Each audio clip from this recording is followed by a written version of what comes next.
Saudi अरब 170 kilometre लंबी ऐसी modern city बनाने जा रहा है जिस पर ना तो गाड़ियां चलेंगी ना ही रोड्स बनाए जाएंगे, बल्कि सीधी लाइन में बनाए जाने वाला ये दुनिया का सबसे पहला और सबसे बड़ा शहर होने वाला है, जिसको 2030 से पहले कंप्लीट करना सऊदी किंग और क्राउन प्रिंस का ख्वाब है।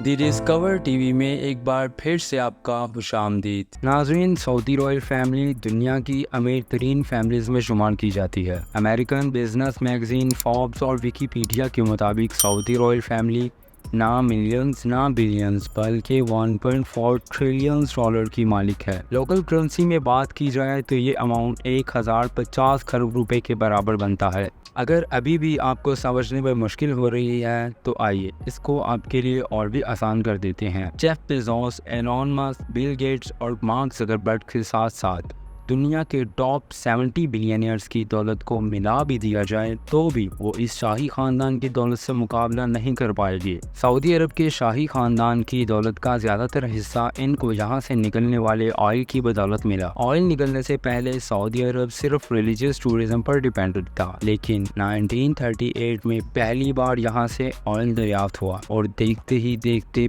पूरे सऊदी किंगडम का नक्शा ही बदल गया। आज सऊदी अमेरिका के बाद दुनिया का दूसरा बड़ा ऑयल प्रोड्यूसर है, जो सिर्फ एक दिन में 1 करोड़ से भी ज्यादा बैरल ऑयल प्रोड्यूस करके 85 कंट्रीज को सेल करता है। पर बुरी खबर ये है कि ये सब कुछ हमेशा ऐसे ही नहीं चलने वाला। स्टैनफोर्ड यूनिवर्सिटी में की गई एक रिसर्च में साइंसदानों को इस बात के कुछ एविडेंस मिले हैं कि जो क्रूड ऑयल हम पिछले 150 ईयर से इस्तेमाल कर रहे हैं वो अब जल्द खत्म होने वाला है, यानी ज़मीन के नीचे ऑयल रिसोर्सेज का दी एंड जल्द होने वाला है। रिसर्च में अंदाज़न बताया गया है कि 2052 तक दुनिया में क्रूड ऑयल खत्म हो जाएगा या इसकी मिकदार इतनी कम रह जाएगी कि इसको निकालना प्रॉफिटेबल नहीं रहेगा। तो आखिर 2052 के बाद सऊदी किंगडम अपना गुजारा कैसे कर पाएगी? गुजारा तो शायद हो जाए, पर यह शाहाना लाइफस्टाइल कैसे बरकरार रहेगा?